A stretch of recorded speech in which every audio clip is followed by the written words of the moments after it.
Hoje vamos tratar sobre adoração. Um pastor, ele funciona também como um médico espiritual. E ele vai percebendo a sua congregação e vai descobrindo as coisas que são mais importantes e mais urgentes. Muitas vezes, nós não adoramos convenientemente. Às vezes nós não valorizamos a casa de culto, a casa de Deus. Não temos aquela habilidade de, ao chegarmos aqui, entrarmos num espírito de adoração ao Senhor. No passado, o Senhor Jesus disse que alguns fizeram a casa de oração num covil. E eu acho que ele falou assim, que nós utilizamos a casa de culto para fazer qualquer outra coisa que não seja adoração ao nosso Deus, nós estamos errados. Vou dar um exemplo apenas. Eu já publiquei 8 livros. 8. Um deles é sobre o Espírito Santo. Foi o primeiro que eu publiquei, As Verdades sobre o Espírito Santo. É um tipo de arroz-feijão assim. São as bases. Eu preguei aqui no sábado passado sobre o Espírito Santo. Eu poderia ter trazido o meu livro aqui e mostrado para vocês. Um colega falou assim: pastor, o senhor não sabe vender as coisas, né? Por que o senhor não mostrou o livro? Eu disse: porque o púlpito não é lugar para vender livro. Nesses anos que eu estou aqui, vocês são testemunhas. Eu nunca fiz propaganda de nenhum dos meus materiais aqui. Sabe por quê? Porque eu tenho consciência de que esse lugar aqui, ele é só para pregar a palavra. Não é para vender coisas. Não é para promover gente. Não é para promover coisas, pessoas, instituições, entidades. Não. Esse lugar aqui é para adoração. Só para você ter na cabeça, antes de eu ler o texto bíblico, você trouxe a Bíblia? Deixa eu ver, mostra aí a palavra. Porque aqui é pela palavra, nada mais. Espero que você tenha trazido também uma caneta para fazer as anotações. Nós vamos utilizar 2 textos, um deles será o texto base, e depois eu vou usar um outro para ilustração. Como é que funciona o serviço de adoração? No serviço de adoração, as pessoas que vêm aqui à frente, não são elas apenas os artistas. Você que está aí assentado, você também é um artista. No serviço de adoração, todos nós que estamos aqui na casa de Deus, nós somos artistas, todos nós. E só tem um que é a audiência, só tem um que é o público, é Deus. O Deus triuno, Pai, Filho e Espírito Santo. Como Deus não é egoísta, Ele compartilha o privilégio da audiência com os seus santos anjos e com os mundos não caídos. Mas todos nós aqui, nós somos os artistas da adoração para Deus. Nós não fazemos, no meu caso aqui, eu não faço para você, eu faço para Deus. Todos nós que estamos aqui, nós estamos num palco, no palco da adoração. Deus é a nossa audiência, Deus é o nosso público, é para Ele. Então não adianta eu querer agradar você ou quem vem cantar aqui, querer agradar A ou B. Tem que agradar a Deus, porque o culto é para Deus, não é para as pessoas. E às vezes nós nos sentimos no direito de ficar julgando as pessoas. Nós estamos assentados aí e achamos que como o culto é para nós, não foi bem, foi mal, não é isso, não é aquilo, isso pode, isso não pode. O culto não é para você. O culto é para Deus. Isso aqui não é um programa de auditório, onde a pessoa que sobe no palco é o artista, e todo mundo que está sentado é a audiência e que aplaude ou xinga conforme o seu interesse. Deus não é aquele que fica apenas no ponto dizendo é para fazer isso ou fazer aquilo. Isso é programa de auditório, aqui é serviço de adoração. Quer ver? Pegue a Bíblia. Isaías capítulo 6. É a palavra de Deus. Se a palavra de Deus não puder mais falar, é melhor que ninguém fale mais. É a palavra de Deus, Isaías capítulo 6. Eu vou esperar esse farfalhar das páginas, porque é bom que nós encontremos o texto. Se você quiser usar a Bíblia eletrônica também pode. Você que está em casa também pode usar uma Bíblia, acesse aí. Bíblia online ou qualquer coisa. Se você tiver uma de papel também, faça anotações. Isaías capítulo 6 é um texto assim que explica claramente o que é a verdadeira adoração. Vou ler apenas 8 versos. Me acompanhem, por favor. No ano da morte do rei Uzias, por volta do ano 740 a.C., portanto no 8º século a.C., da metade para o final do 8º século. No ano da morte do rei Uzias, eu vi o Senhor. Ele estava sentado sobre um alto e sublime trono, e as abas de suas vestes enchiam o templo. Serafins estavam por cima dele, cada um tinha 6 asas, com 2 cobria o rosto, com 2 cobria os pés e com 2 voava. E clamavam uns aos outros, dizendo: Santo, Santo, Santo é o Senhor nosso Deus, o Senhor dos exércitos. Toda a terra está cheia da sua glória. 3 vezes santo, amém? As bases do limiar se moveram à voz do que clamava, e a casa se encheu de fumaça. Então eu disse: ai de mim, estou perdido, porque sou homem de lábios impuros, habito no meio de um povo de impuros lábios, e os meus olhos viram o Rei, o Senhor dos exércitos. Mas um anjo, um dos serafins, voou para junto de mim, trazendo na mão uma brasa viva que tirara do altar. E tirara com uma tenaz, e com a brasa tocou a minha boca e disse: eis que ela tocou os teus lábios. A tua iniquidade foi tirada e perdoado o teu pecado. 8. Depois disto, ouvi a voz do Senhor que dizia: a quem enviarei e quem há de ir por nós? E eu disse: eis-me aqui, envia-me a mim. Amém? Isso é adoração. Na verdadeira adoração, o senso da presença de Deus. Guarda o teu pé quando entrares na casa do Senhor. O senso da presença de Deus.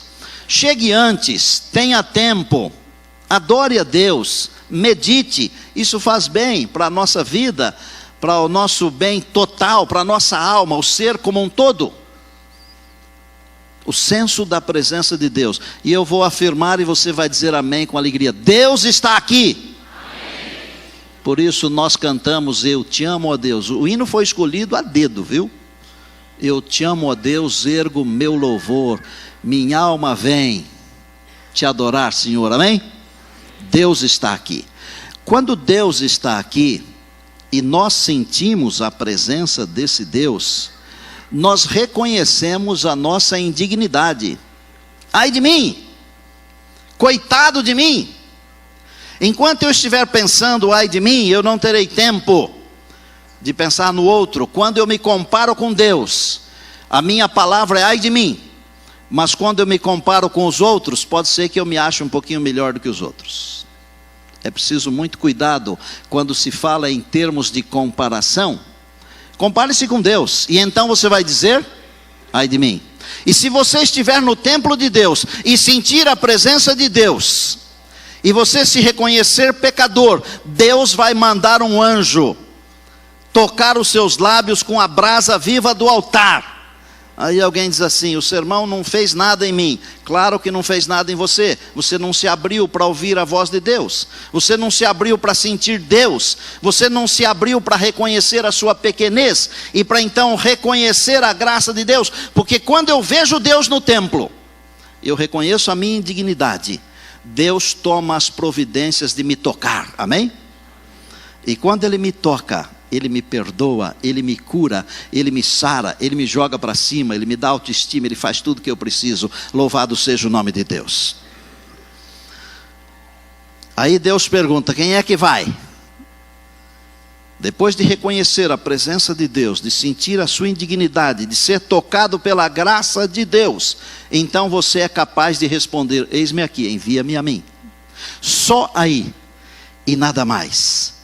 Serafins, a única vez em toda a Bíblia que eles aparecem, eles não estão em outro lugar. Dá a impressão que eles são os anjos encarregados do serviço de adoração. E quando nós dizemos que Deus está aqui, nós temos que entender que Deus está aqui com os seus santos anjos, para abençoar o seu povo, para trazer uma influência positiva para o seu povo, para atender o aflito de coração, para receber as honrarias daquele que está com o coração feliz. Amados, às vezes nós entramos numa igreja por aí, tem um tema lá assim, ó, escrito na parede: Deus está em seu santo templo, cale-se diante dele toda a terra. Aquele texto não foi escrito para isso, mas às vezes ele é usado para isso. Nós deveríamos aprender a ficar quietos na presença de Deus. Interessante que às vezes nós não valorizamos essas coisas, mas quando nós vamos num evento grandioso, nós ficamos todo tomados daquele movimento do evento grandioso. Mas e quando estamos na presença do Rei dos Reis e do Senhor dos Senhores, não ficamos tomados desse movimento? Nós temos que ficar tomados desse sentimento da presença de Deus. E eu estou orando aqui em meu coração, e orei durante esses últimos 15 dias, enquanto eu preparava esse assunto aqui, para que Deus nos toque hoje aqui, para que nós sintamos a alegria de estar na presença de Deus, porque todos os que estamos na presença de Deus somos abençoados. A palavra diz no Salmo 33 que Deus olha dos altos céus e vê todos os filhos dos homens. E no mesmo Salmo, a palavra diz que os olhos do Senhor pousam sobre aqueles que o temem. E se você está aqui e teme ao Senhor, os olhos do Senhor agora estão sobre você. Os olhos do Senhor estão sobre você. Quando nós entendemos que na presença do Senhor deve haver reverência plena, nós começamos a entender o culto.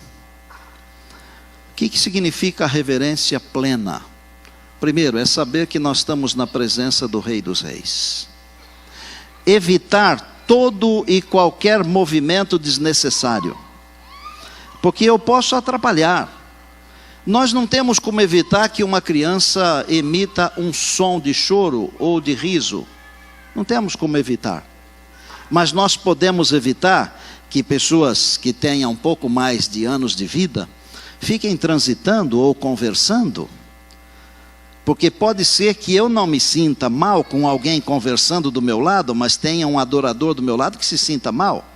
E mesmo que a pessoa não se sinta mal, teria que haver assim uma coerência da minha parte, um respeito. Eu vou falar educação, né? Tem que falar o português bem claro, né? Então, teria que haver educação da minha parte para não atrapalhar o outro adorador. Porque para mim a adoração pode ser de qualquer jeito, mas para o outro adorador não. A adoração tem que ser alguma coisa contrita, um espírito sério, dedicado, compenetrado, focado. Então, numa comunidade, nós temos que respeitar os limites. Se Deus está aqui, Deus vai nos ensinar também a respeitar os limites. Por que Isaías foi ao templo? Porque ele estava preocupado, gente. Ele estava preocupado porque um rei que, segundo a Bíblia, fez o que era reto diante de Deus, Uzias, acabara de morrer. E ele pensou assim: e agora? O que é que vai acontecer com o nosso povo? E é bem assim quando muda um governo, quando muda um pastor, quando muda um diretor, quando muda isso ou aquilo, as coisas mudam. O próprio faraó, que não conheceu o José, quase que acabou com a família dele, gente. Isaías foi ao templo preocupado. Quando nós temos uma preocupação, vamos buscar o Senhor, porque o Senhor está presente. O Senhor está em seu santo templo para abençoar o seu povo. Eu disse que quando nós vamos apresentar uma adoração real, verdadeira, a nossa consciência nos ajuda a entender 4 coisas importantes. Anotem aí: a presença de Deus, o reconhecimento de que somos pecadores, a aceitação da graça de Deus e o envolvimento no serviço de Deus. O que é adoração? Vamos ver o que é adoração na Bíblia. Porque os livros podem falar o que quiserem, mas o que importa é a adoração segundo a palavra de Deus. Porque os homens, um dia eles podem falar uma coisa, outro dia podem falar outra coisa. Agora Deus é a verdade absoluta, Ele fala sempre a mesma coisa. A palavra hebraica mais usada para adoração, que significa inclinar-se, dobrar-se, honrar, é avad. Essa palavra ela é encontrada lá no Gênesis 18, já no comecinho, quando Abraão recebeu o Senhor e 2 anjos na sua tenda. A Bíblia diz que ele se inclinou, avad, se inclinou para adorar. Vocês conhecem essa história? Foi no momento quando o Senhor veio para dizer que eles teriam um filho, o tal Isaac, o filho da promessa. No Novo Testamento, essa mesma palavra, ela no sentido de inclinar, de adorar, é proskineo. Inclinar-se, adorar, honrar. Como é que eu posso saber isso? Porque quando o Satanás tentou o Senhor Jesus, depois de 40 dias e 40 noites de jejum, lá no deserto, o Satanás usou a palavra adorar. Tudo isso é meu, e eu darei tudo isso a você, se você me adorar. E o Senhor Jesus respondeu com a mesma palavra que eu citei aqui. Ele usou o proskineo, que é o inclinar-se, adorar, mas ele citou Deuteronômio, onde diz: ao Senhor teu Deus adorarás, avat, adoração. Existem outras palavras para adoração, não tenho tempo aqui de ficar explicando para vocês, não haveria necessidade. Se eu tivesse 2 horas explicaria, mas essas são as principais. No nosso serviço de adoração, quais são as partes principais? Para nós entrarmos na nossa conversa aqui do dia a dia, do hoje, do agora. Bom, nós temos algumas partes principais no serviço de adoração. Nós temos música, nós temos orações, nós temos pregação, nós temos ofertas. Existem mais algumas, mas eu vou trabalhar com essas 4 apenas, porque são as principais. O assunto de música. Esse é um assunto que, se nós quisermos arrumar uma tremenda de uma confusão em qualquer igreja adventista, é só falar de música. Porque assim como todos nós brasileiros nos achamos técnicos de futebol, todos nós brasileiros nos achamos músicos e musicistas, todos nós. E também todos nós temos o nosso gosto pessoal. E por vezes nós nos esquecemos que a regra não é o nosso gosto pessoal. Temos que nos lembrar que quando nós fazemos as coisas, nós não fazemos para quem está aqui, para outra pessoa, porque a nossa audiência não é a nossa igreja, a nossa audiência é Deus. Pastor, mas as pessoas cantam para nós. Isso é o que você pensa e é o que elas também pensam. Porque às vezes uma pessoa vem aqui e quer arrebentar, mas não é em nome de Jesus não, é para ficar famosa. Não é adoração. A adoração é quando eu venho aqui e eu canto para Deus. Agora, se eu vou cantar para Deus, eu vou tentar descobrir o que Deus quer que eu cante, como Deus quer que eu cante, que tipo de instrumentos Deus quer que eu use para cantar junto, para me acompanhar, essas coisas todas. E eu não vou precisar perguntar para os seres humanos o que é que eles querem, porque não é para eles que eu canto. Eu vou pregar, que é um outro assunto do culto, eu não preciso perguntar para quem está me ouvindo para saber se isso. Tem que perguntar para Deus o que é que alimento que a igreja precisa, porque é Deus que é a minha audiência. Deus é que é o objeto do meu louvor. As orações. Algumas orações são fantásticas, viu? Elas são lindas. Alguém diz assim, só que elas não passam do teto. Bom, não precisa passar do teto também, porque Deus não está além do teto. Ele está além do teto, mas Ele está aquém do teto também. Deus está aqui, e mais do que aqui, Deus está em nós, amém? Nós decoramos uma oração, às vezes até escrevemos uma oração. A oração é o abrir do coração a Deus como um amigo. Claro que em público eu não vou falar aquelas coisas que eu devo falar para Deus em particular, porque temos a oração lá em casa, a oração no nosso quarto com a porta fechada, mas temos a oração pública aqui na igreja. Música, oração, pregação. Qual é o cerne da pregação num serviço de adoração? É a palavra de Deus. Se a palavra de Deus não é usada para a pregação, tanto é que nós aprendemos isso, ensinamos isso, que quando um sermão não é na palavra de Deus, não tem um texto da palavra de Deus, não é sermão, é discurso. A coisa que faz a diferença entre um sermão e um discurso é o texto bíblico. Se não tem texto bíblico, não é sermão, é discurso. E pode fazer um discurso bonito. Agora, os discursos não salvam. Os discursos não têm a capacidade de transformar vidas e corações, porque quem tem a capacidade de transformar vidas e corações é a palavra. O outro ponto do serviço de adoração são as ofertas, os dízimos. E esse é um negócio assim, muito sensível. Precisamos tomar muito cuidado para não nos tornarmos como algumas congregações por aí, que só pensam no dinheiro. Mas o dinheiro também é uma coisa importante no processo da salvação. A Bíblia usa uma parte grande dos seus textos para falar de dinheiro. Jesus usou muita coisa para falar em dinheiro, em bens.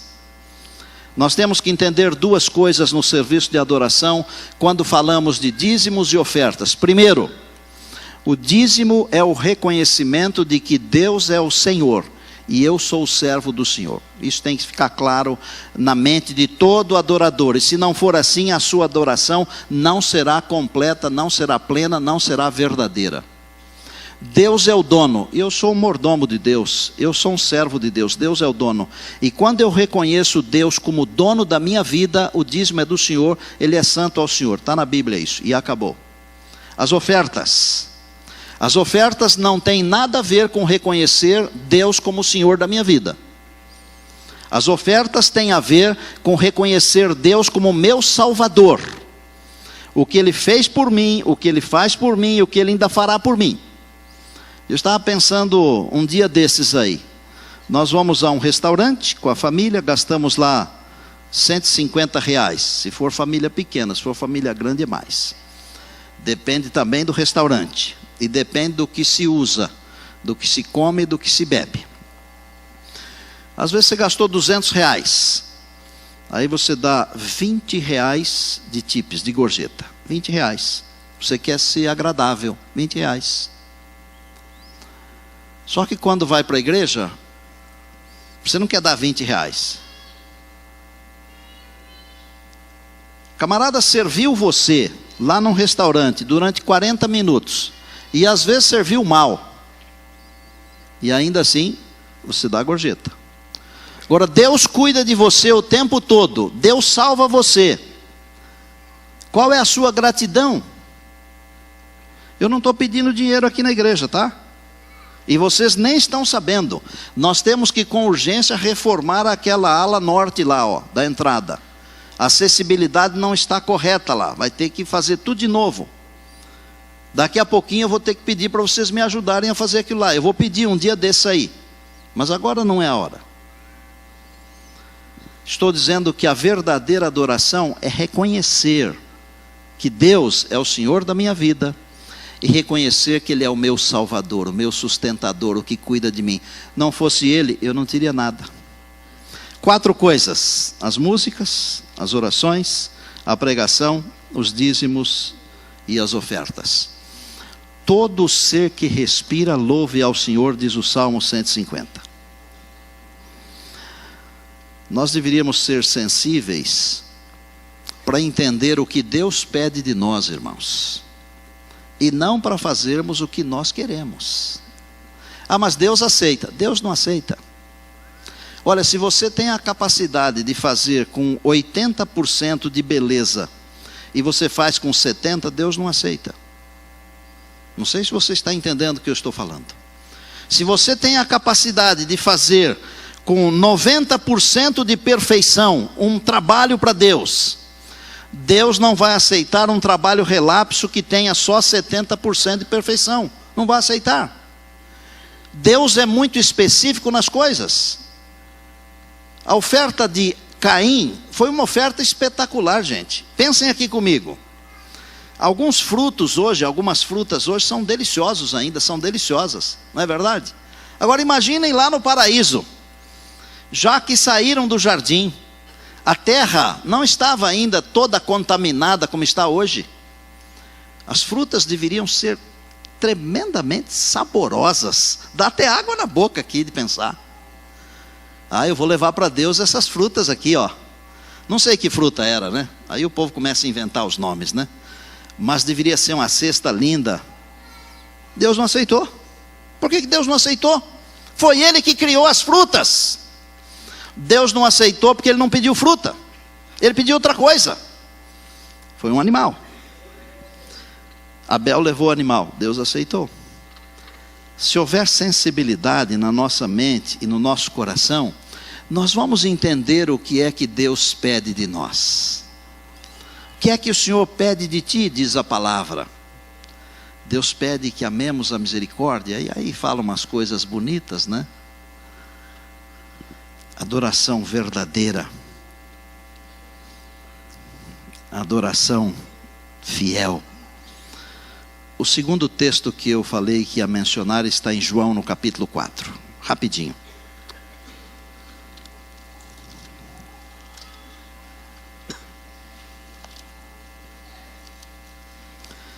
Aqui tem uma história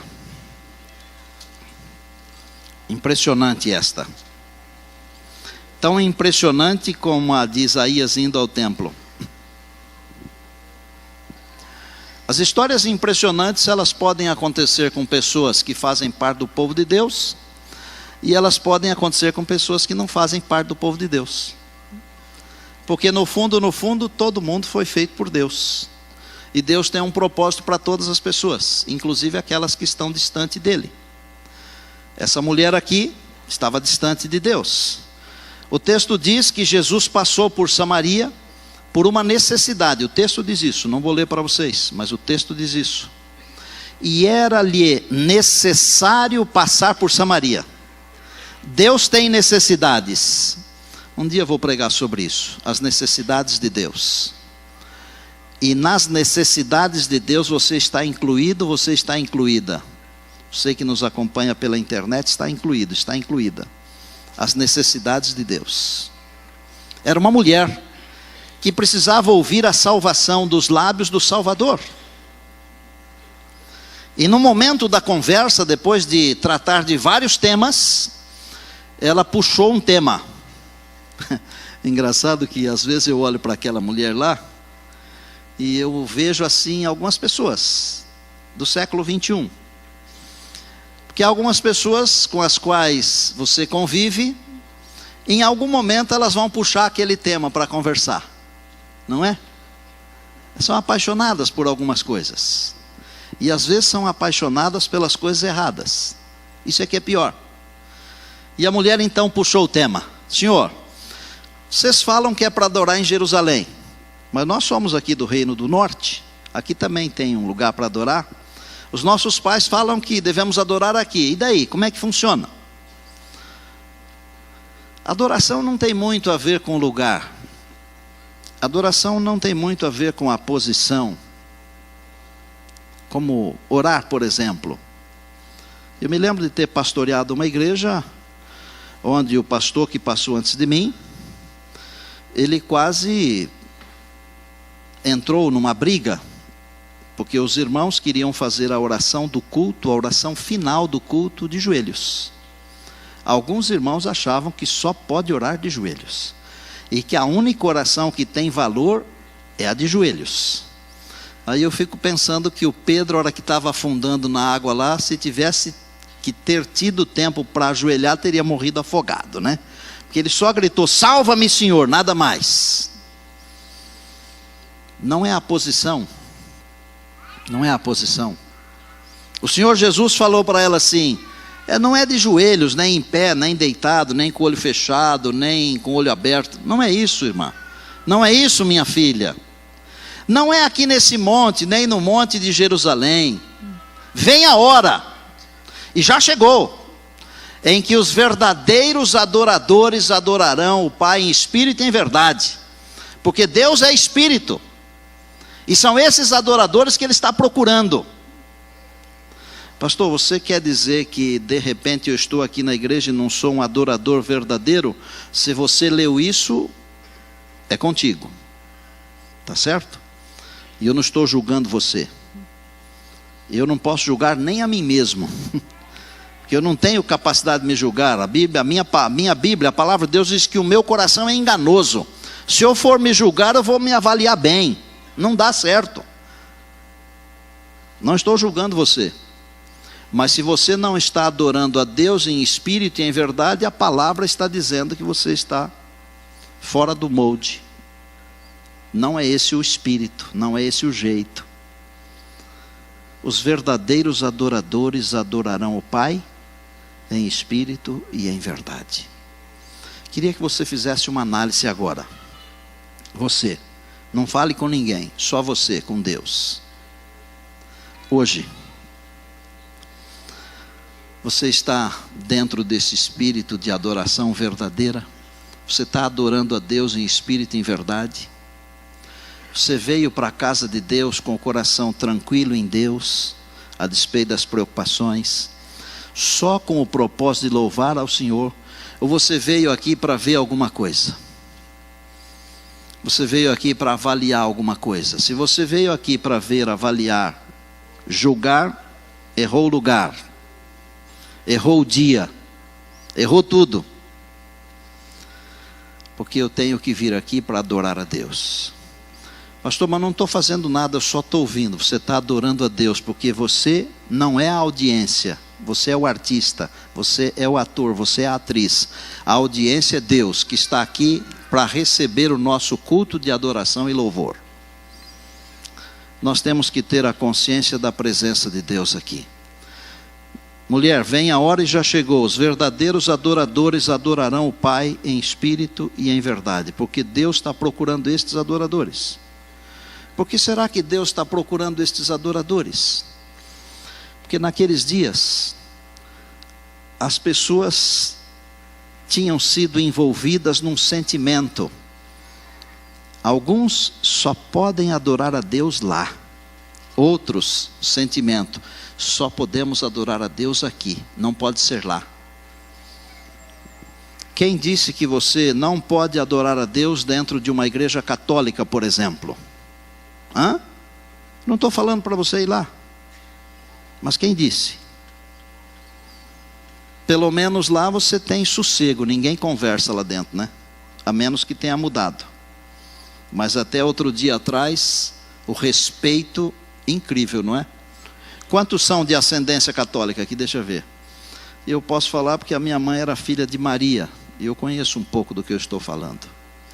Algumas vezes eu já entrei em igrejas católicas, me assentei e fiquei 20 minutos, 30 minutos, 40 minutos dentro de uma igreja. Já fiz sermão dentro de igreja católica. Sermão que eu preguei nesse púlpito aqui, ó. Você pode adorar a Deus ali na praça, em frente à igreja ali, ó, sentado num banco. Você pode adorar a Deus em qualquer lugar que você quiser.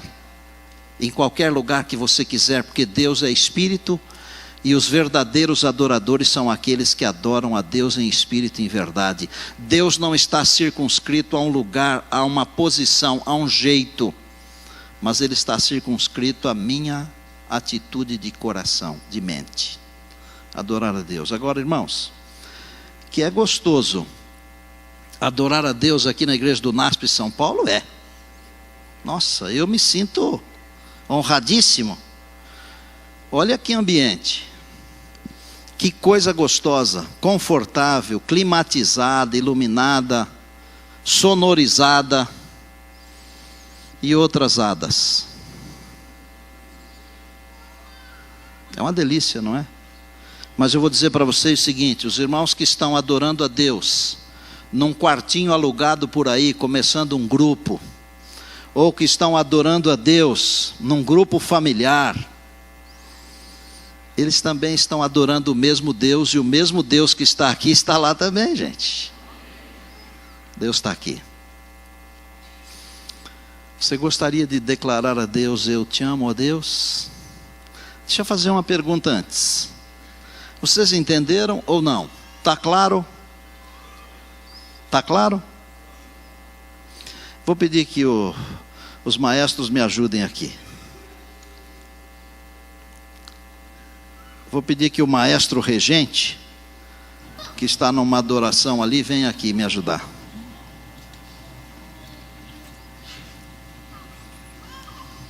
Dá esse microfone aqui para ele. Nós vamos cantar Eu Te Amo, Deus. Cantar assim, com a congregação assentada uma vez. Depois talvez cantemos uma segunda vez. Você se levanta, enquanto estiver cantando na segunda vez, fale com Deus. Se sinta à vontade aqui na presença do Senhor, cante. Eu te amo, ó Deus, ergo meu louvor, minha alma vem te adorar, Senhor,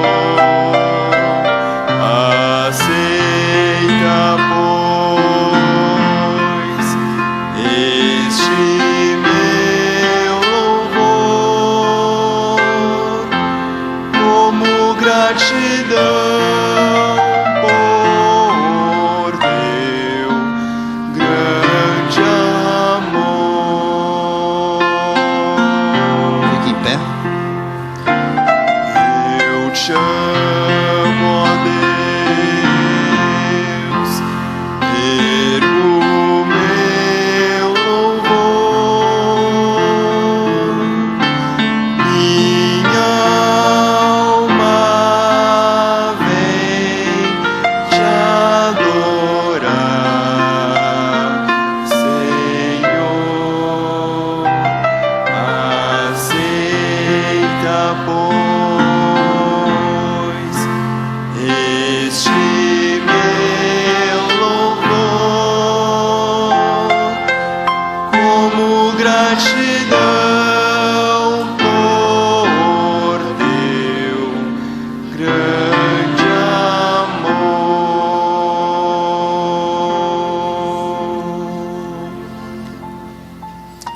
Vá ao templo. Vá ao templo com a convicção da presença de Deus. Ele se manifestará a você. Isaías viu o Senhor. Amados, não são os presidentes, os primeiros ministros, os políticos, os diretores, os pastores que estão no trono.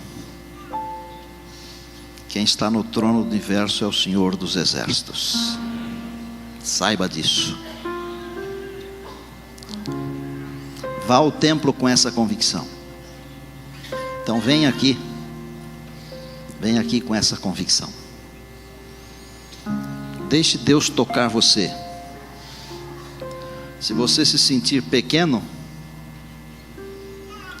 Ele então vai tocar você com a graça salvadora e vai comunicar que você foi perdoado, que você foi aceito. E então, só então se envolva, porque Deus vai perguntar: quem é que eu vou enviar? Diga, me envie. Por acaso, mas por misericórdia de Deus, eu recebi hoje um bilhete, datado de, deve ser 28/6. A pessoa disse que é adventista desde 2010. Eu não vou falar o nome da pessoa aqui. Gostaria de ser útil.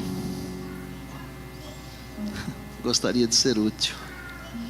Vou passar um e-mail ainda hoje para essa pessoa, dizer que tem um lugar para ela ser útil.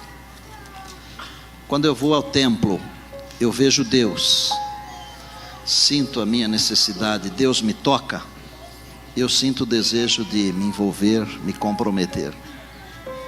Adoração é muito mais do que botar uma roupa bonita, depois de um bom banho, um perfume, uma gravata, ou um vestido. e vir aqui à igreja. Adoração é mais do que isso. Porque você pode não ter uma gravata bonita, pode não ter um vestido bonito, pode não ter um sapato novo, que aliás os sapatos novos são ruins para serem usados em algumas ocasiões. Eles atrapalham o pé da gente, não é? Deus não está olhando para o seu sapato, para a sua gravata, para o seu terno e para o seu vestido. Ele está olhando para o seu coração. E se o seu coração estiver nele, Ele falará com você. E você sairá do templo transformado, como Isaías saiu e se tornou o grande profeta que se tornou. E você sabe disso. Um homem de Deus. Deus quer me transformar num homem de Deus. Deus quer transformar você num homem de Deus, numa mulher de Deus. As outras coisas não importam. Adore a Deus verdadeiramente, por favor. Vai fazer bem para você, vai fazer bem para a sua salvação. Feche os olhos. Senhor, obrigado pela tua presença aqui. E no nosso coração já entendemos da tua aceitação deste culto, deste serviço de adoração. Abençoa o teu povo. Senhor, ensina-nos como devemos portar-nos na tua casa de oração. Como devemos portar-nos na nossa vida, no dia a dia. Porque a nossa vida, no dia a dia, também pode ser um serviço de adoração. Um preito de gratidão ao nome do Senhor Jesus. Pai, nós não queremos oferecer apenas os nossos dízimos, as ofertas. Queremos oferecer o nosso coração e com ele tudo o que nós somos e tudo o que nós temos.